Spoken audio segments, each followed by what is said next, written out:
Elisa telah berbicara kepada perempuan yang anaknya dihidupkannya kembali. Katanya, "Berkemaslah dan pergilah bersama-sama dengan keluargamu, dan tinggallah di mana saja engkau dapat menetap sebagai pendatang. Sebab Tuhan telah mendatangkan kelaparan yang pasti menimpa negeri ini 7 tahun lamanya." Lalu berkemaslah perempuan itu, dan dilakukannya seperti perkataan abdi Allah itu.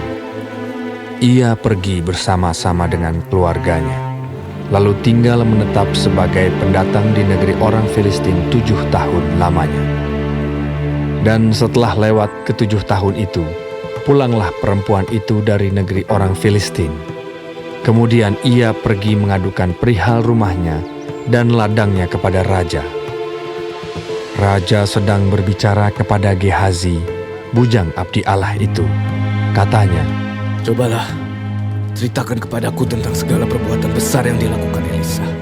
Sedang ia menceritakan kepada raja tentang Elisa menghidupkan anak yang sudah mati itu, tampaklah perempuan yang anaknya dihidupkan itu datang mengadukan perihal rumahnya dan ladangnya kepada raja.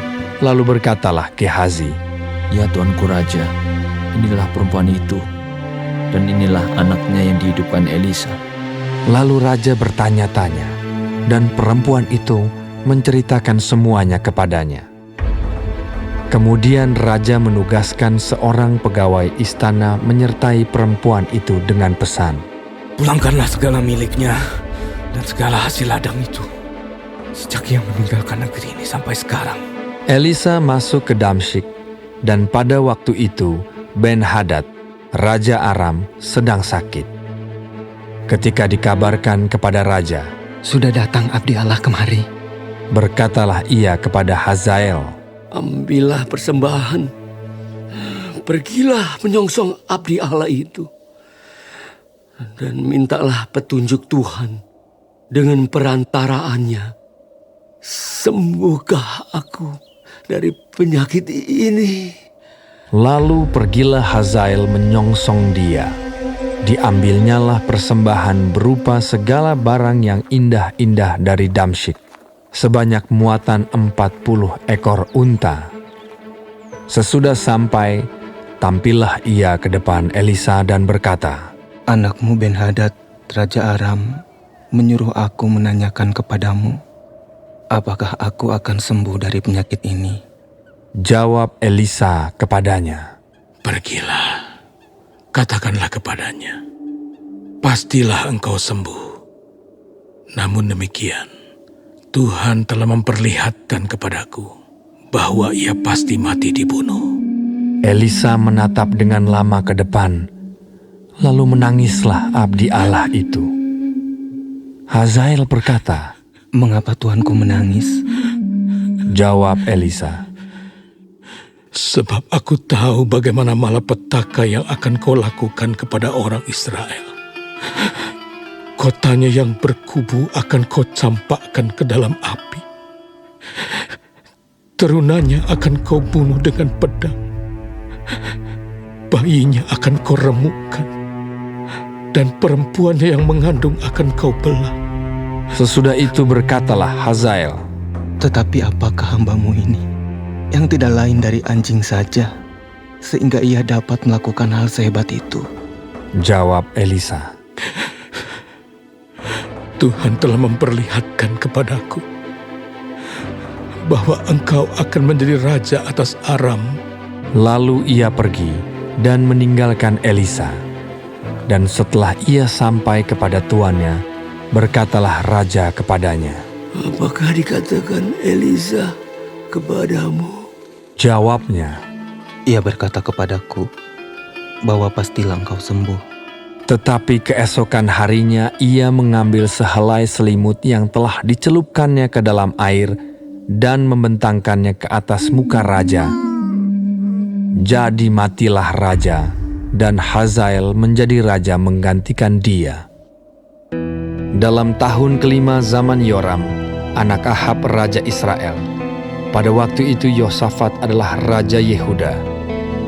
Yoram, anak Yosafat raja Yehuda, menjadi raja. Ia berumur 32 tahun pada waktu ia menjadi raja, dan 8 tahun lamanya ia memerintah di Yerusalem. Ia hidup menurut kelakuan raja-raja Israel seperti yang dilakukan keluarga Ahab, sebab yang menjadi istrinya adalah anak Ahab. Ia melakukan apa yang jahat di mata Tuhan. Namun demikian Tuhan tidak mau memusnahkan Yehuda oleh karena Daud, hambanya, sesuai dengan yang dijanjikannya kepada Daud, bahwa ia hendak memberikan keturunan kepadanya dan kepada anak-anaknya untuk selama-lamanya. Pada zamannya, memberontaklah Edom dan melepaskan diri dari kekuasaan Yehuda, dan mereka mengangkat seorang raja atas mereka sendiri. Maka majulah Yoram ke Zair bersama-sama dengan seluruh keretanya. Pada waktu malam bangunlah ia, lalu bersama-sama dengan para panglima pasukan kereta, ia menerobos barisan orang Edom yang mengepung dia, tetapi rakyatnya melarikan diri pulang ke kemahnya.